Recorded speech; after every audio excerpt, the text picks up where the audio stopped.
Political pubs రాజకీయ పార్టీలు నేతలతో నిర్వాహకులకు ఉన్న రిలేషన్ ఏంటి, అక్కడికి డ్రగ్స్ ఎక్కడి నుంచి వస్తున్నాయి ఆరా తీస్తున్న నార్కోటిక్స్ వింగ్ అధికారులు.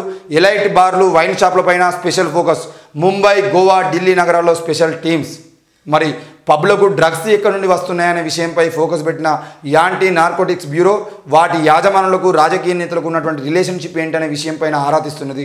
గతంలో పబ్లలో డ్రగ్స్తో పట్టుబడినటువంటి ఘటనలు, అందులో పొలిటీషియన్ల పిల్లలకు ప్రమేయం ఉండడం, తాజాగా రాడిసన్ హోటల్లో వెలుగులోకి వచ్చిన డ్రగ్స్ వ్యవహారం, అందులో బీజేపీ నాయకుడు దయానంద్ కుమారుడు కూడా దొరకడము, వీటన్నింటికీ విశ్లేషిస్తున్నదని చెప్పేసి ఒక వార్త వస్తున్నాం. అసలు పొలిటికల్ పబ్స్ ఏందయ్యా? పొలిటికల్ లీడర్లే పబ్బులు పెడుతున్నారు, పొలిటికల్ లీడర్లే పబ్బులు నడిపిస్తున్నారు. పబ్బులు నడిపించేటువంటి వాళ్ళు ఏం చీకోటి ప్రవీణ్ లాంటి వాళ్ళు మనం చూడలేదా? చీకోటి ప్రవీణ్ లాంటి వ్యక్తులు మరి గోవాలో పట్టుబడ్డారు. గోవాలో పట్టుబడినా కూడా ఏ విధంగా డబ్బులు ఇచ్చి ఈరోజు మళ్ళీ కాంప్రమైజ్ చేసుకున్నారనే విషయం మనం చూడలేదా? అట్లాంటి వ్యక్తులు వచ్చి డైరెక్ట్ కేసులలో ఇరికిన తర్వాత చక్కగా పోయి బీజేపీ పార్టీలో ఏరేది ఉంటే బీజేపీ పార్టీలో వాళ్ళు ఇప్పుడు లీడర్లు. ఈరోజు రాష్ట్రంలో మత ఘర్షణలకు తావిచ్చే విధంగా మాట్లాడుతున్న లీడర్లు వాళ్ళు. మళ్ళీ మీరు పబ్బులకు పొలిటికల్ లీడర్లకు సంబంధం ఏంటి అని అంటే, పొలిటికల్ లీడర్లకే ఈరోజు విద్యా సంస్థలు, పొలిటికల్ లీడర్లే ఈరోజు కార్పొరేట్ ఆసుపత్రులు, పొలిటికల్ లీడర్లే ఈరోజు ఈ గంజాయి, డ్రగ్స్, కొకైన్ ఇవన్నీ అమ్మేటువంటి ఆ హోటల్ ఏవైతున్నాయో ఆ పార్టీలు నడిపించేటువంటి డ్రగ్స్ దందాలు నడిపించేది కూడా పూర్తిగా పొలిటికల్ లీడర్లే. రాడిసన్ హోటల్లో ఇవాళ చేస్తున్నాడా దందా? దయానంద్ కొడుకు ఇవాళ చేస్తలేడు కదా దందా. ఆ దందా ఎన్నో రోజుల నుండి జరుగుతూ ఉంది. ఈరోజు కాంగ్రెస్ పార్టీ అధికారంలోకి వచ్చిన తర్వాత బీజేపీకి సంబంధించిన విషయంలో ఉన్న నాయకుల లీడర్లు ఎవరైతే ఉన్నారో వాళ్ళని పట్టుబట్టేటువంటి ప్రయత్నంలో భాగంగా రాడిసన్ హోటల్లో ఈరోజు దాడి జరిగింది.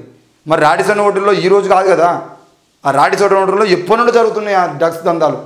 మరి వాటన్నిటికి సంబంధించిన విషయంలో పూర్తిగా పొలిటికల్ లీడర్లే పబ్బులు నడిపిస్తున్నారు. పొలిటికల్ లీడర్లే ఈరోజు కార్పొరేట్ వ్యవస్థను ఇక్కడ నెలకొల్పేయడానికి ప్రయత్నం చేస్తారు. పూర్తిగా డ్రగ్స్ దందాన్ని నడిపిస్తున్నాయి కూడా పొలిటికల్ లీడర్లే.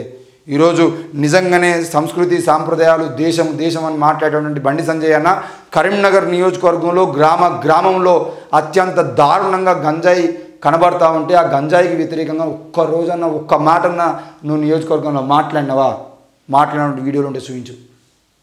గంజాయికి బానిసలు కావద్దు, గంజాయి వ్యతిరేకతతోని మొత్తం కరీంనగర్ నియోజకవర్గం, మొత్తం కరీంనగర్ ఎంపీ నియోజకవర్గం, దాని కింద ఉన్నటువంటి విమలవాడ కానీ, దాని కింద ఉన్న చొప్పదండి కానీ, హుస్నాబాద్ కానీ, హుజరాబాద్ కానీ, మానకొండూరు కానీ, ఈ నియోజకవర్గాలన్నింటిలో కూడా ఎక్కడ కూడా గంజాయి కనబడద్దు.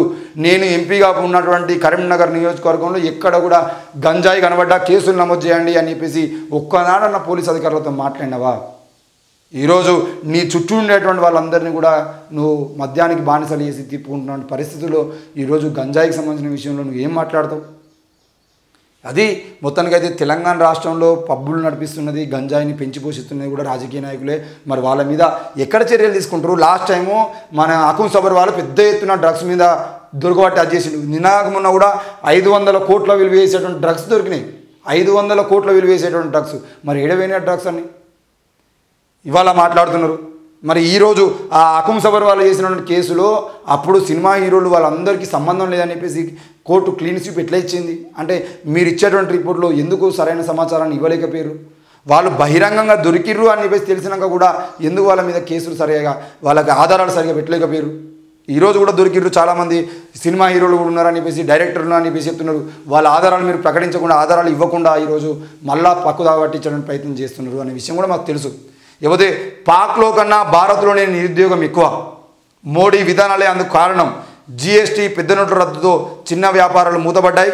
కాంగ్రెస్ అగ్రనేత రాహుల్ గాంధీ పాక్లో కన్నా, పాకిస్తాన్ కన్నా భారతదేశంలో నిరుద్యోగం ఎక్కువ. ఆకలి చావులు కూడా ఎక్కువనే. ఈరోజు పాకిస్తాన్ మనం 24 గంటలు ప్రతి అంశంలో ఎక్కడ చూసినా విధంగా ఏం చేసినా పాకిస్తాన్ అని మొత్తం. కనీసం క్రికెట్లో పాకిస్తాన్ ఇండియా మ్యాచ్ వచ్చిందనంటే బట్టలు నింపుకుంటాం. మరి ఆ పాకిస్తాన్ కన్నా మన దేశంలో నిరుద్యోగ శాతం ఎక్కువ ఉన్నది కదా. ఎందుకు ఉన్నది అడుగుదలేరు ఒక్కడు కూడా నరేంద్ర మోడీని. అయ్యా మా నరేంద్ర మోడీ దేవుడు అని చెప్పేసి మాట్లాడేటువంటి ఒక్కడు కూడా మరి పాకిస్తాన్ కన్నా అధ్వానమైనటువంటి పరిస్థితుల్లో మనం ఎందుకున్నాం? మాట్లాడతారు ఒక్కొక్కడు వేదాల్లో అది ఉంది, వేదాల్లో ఇది ఉంది అని చెప్పేసి మాట్లాడుతూ ఉంటారు కదా. మరి వేదాల్లో ఉన్నటువంటి సారాన్ని తీసుకొచ్చి ఈ దేశంలో నిరుద్యోగం పోవడం కోసం ప్రయత్నం చేయండి. ఇక నరేంద్ర మోడీ ప్రధానిగా ఉన్నటువంటి వ్యక్తి ఈ పకడులు వేసుకుని అమ్ముకోర్రా అని చెప్పేసి సిగ్గులేని మాట్లాడిన పరిస్థితులు కూడా మనం చూసినాం. దానికోసమైనా పకడులు వేసుకొని బతుకమని చెప్పడం కోసమైనా నేను ప్రధానిని చేసింది. మరి నువ్వెందుకు ప్రధానిగా వచ్చినావు? నువ్వు ఛాయ్ అమ్ముకోవచ్చు కదా. ఆ విషయాన్ని కూడా ఆలోచించాల్సిన అవసరం ఉంది.